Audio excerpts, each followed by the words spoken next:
Having a six-pack is widely considered to be the pinnacle of fitness. Like the elusive Loch Ness Monster, a six-pack is in many cases the result of trick photography. There are many steps involved in obtaining a six-pack, but the first question you have to answer is, do I really want one? Having a six-pack is like owning a sports car. It's fun, it's sexy, the girls like it, the guys are jealous of it, it's everything you want.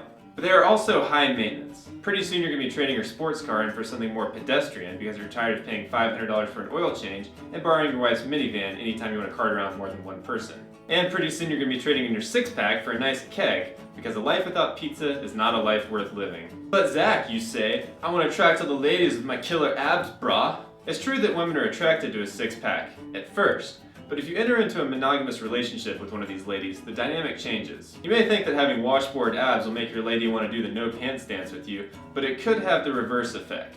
If your lady is not in as good a shape as you, then seeing your sweet abs is going to make her feel self-conscious of her own body and thus not feel comfortable being naked around you, defeating your goal entirely. You may think that focusing on your own fitness will have the carryover effect of motivating your girl to focus on hers, but it doesn't work that way. Trust me, I've tried. Also not a good idea to tell your girl that she should hit the gym more often. I've tried that too. They get mad. Remember that whole dad bod craze? Yeah, girls don't want you to be the prettier one. Difficult for me, I know. If, however, you still want to get a six-pack after all these good reasons not to, then here's how you do it. There are many parameters to the ab equation. Let's break down each one.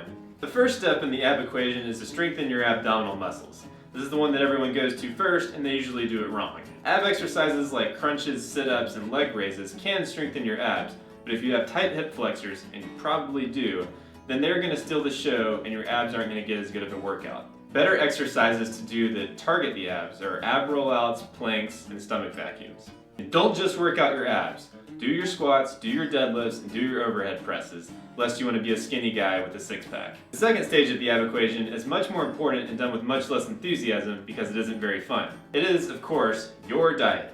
You can have the strongest abs in the world, but no one is going to see them if they are covered up by a layer of fat. Have you ever seen a professional powerlifter or strongman?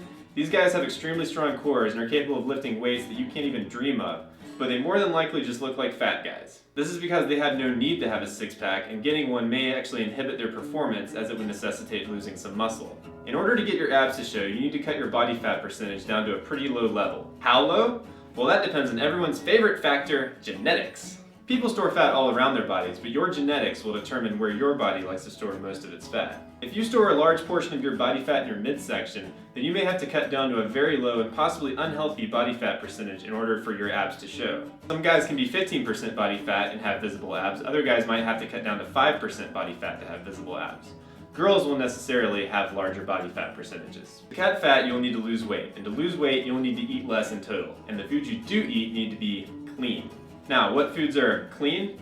I'm no dietitian, so I'm not going to give you a list of foods that you should eat. But I can tell you that if your foods have things like flavor or texture, then they're probably not clean. Part 3 of the ab equation is probably the most important and the least talked about, and that is to make at least one animal sacrifice daily. The ab gods get hungry, and if they can't get their sustenance from your belly fat, then they will need to be provided a substitute. Animals like goats or lambs are preferable, but if you're on a budget, then domesticated cats or dogs will do. Animal shelters are a great source for cats and dogs, as they pretty much just give them away to anyone. What you want to do is place these animals on a large marble altar, and at sunset every day, stab them right in the heart with a dagger of no less than 5 inches. Now, you're probably wondering, what am I going to do with all these dead animal carcasses? They can, in fact, be used for your meal prep, given as a gift to friends, or used to start your own restaurant. Once you've accomplished the 3 basic steps of ab strengthening, eating right, and animal sacrifice, then you should, in theory, have a nice six-pack. If, however, you don't, then the problem could very well be that your Photoshop skills are not up to par.